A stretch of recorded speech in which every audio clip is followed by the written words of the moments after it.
नमस्कार, मी नीलाक्षी काळे-सालके.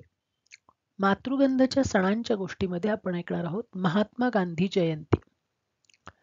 2 ऑक्टोबर 1869 या दिवशी मोहनदास करमचंद गांधी यांचा जन्म गुजरातमधील पोरबंदर येथे झाला.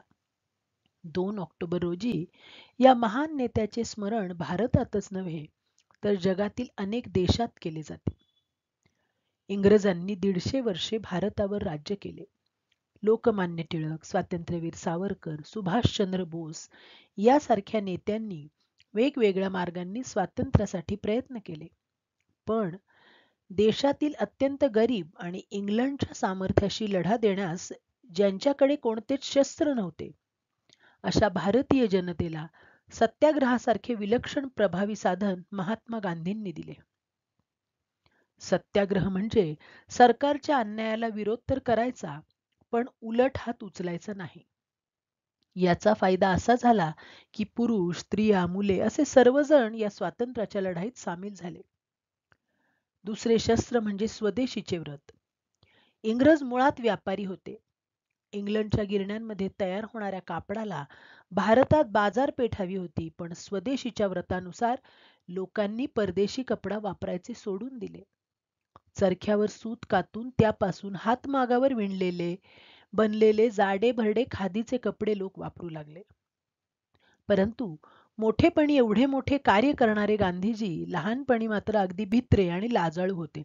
ते खोटेही बोलत, पण मग त्यांनी नेहमी खरे बोलण्याचा निश्चय केला आणि तो जन्मभर पाळला. पोरबंदरला शालेय शिक्षण झाल्यावर गांधीजी इंग्लंडला जाऊन बॅरिस्टर झाले. परत आल्यावर त्यांनी राजकोटला वकिली चालू केली, पण ती चालेना.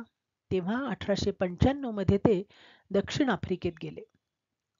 दक्षिण आफ्रिकेत गोऱ्या लोकांच्या हातात सत्ता होती. ते आफ्रिकेतल्या काळ्या आणि हिंदी लोकांना अतिशय वाईट पद्धतीने वागवत. गांधीजींनाही तेथे खूप अपमान सोसावा लागला. दक्षिण आफ्रिकेत असतानाच गांधीजींनी सत्याग्रहाचा मार्ग सापडला व तो त्यांनी तेथे वापरला. भारतात परत आल्यावर गांधीजींनी कार्य सुरू केले. गोपाळ कृष्ण गोखले यांना ते आपले गुरु मानित. भारतात आल्यावर गांधीजींनी फक्त एक आखूड धोतर व पंचा एवढेच कपडे वापरायला सुरुवात केली. ते रोज चरख्यावर सूत कातत. साबरमती येथे त्यांनी आश्रम स्थापन केला. त्यांनी हरिजन आणि यंग इंडिया ही वर्तमानपत्रे सुरू करून त्यातून लोकजागृतीचे काम केले. अस्पृश्यांना ते हरिजन म्हणत व अस्पृश्यतेला विरोध करत. सर्व लोक त्यांना प्रेमाने बापूजी म्हणू लागले.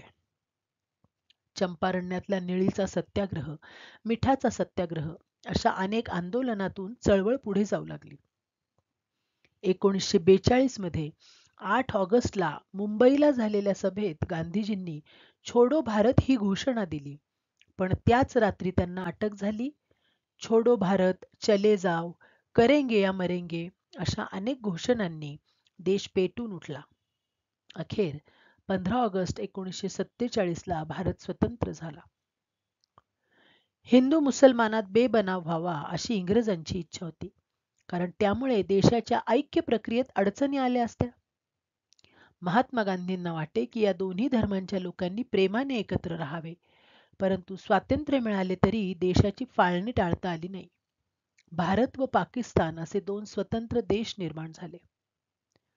स्वातंत्र्य मिळाल्यावर राजकारणातून निवृत्त होऊन जनसेवा करावी असे गांधीजींनी ठरवले होते, पण दुर्दैवाने 30 जानेवारी 1948 रोजी ते संध्याकाळच्या प्रार्थनेला जात असताना नथुराम गोडसे यांनी त्यांची हत्या केली. दिल्लीला राजघाट येथे गांधीजींची समाधी आहे.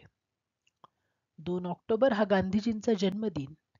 हा दिवस देशभर गांधी जयंती म्हणून साजरा केला जातो. या दिवशी राष्ट्रपती, पंतप्रधान व इतर महत्त्वाच्या व्यक्ती राजघाटावरील समाधीवर पुष्पचक्र वाहतात. सरकारी कार्यालयांमध्ये गांधीजींच्या प्रतिमेला हार घातला जातो. आकाशवाणी व दूरदर्शनवर गांधीजींच्या जीवनावर कार्यक्रम होतात. गांधी जयंती हा दिवस या थोर नेत्याचे स्मरण करण्याचा दिवस आहे. भारताचा एक नागरिक म्हणून आपल्या देशाची सेवा करण्याचा निश्चय प्रत्येकाने या दिवशी केला पाहिजे. धन्यवाद.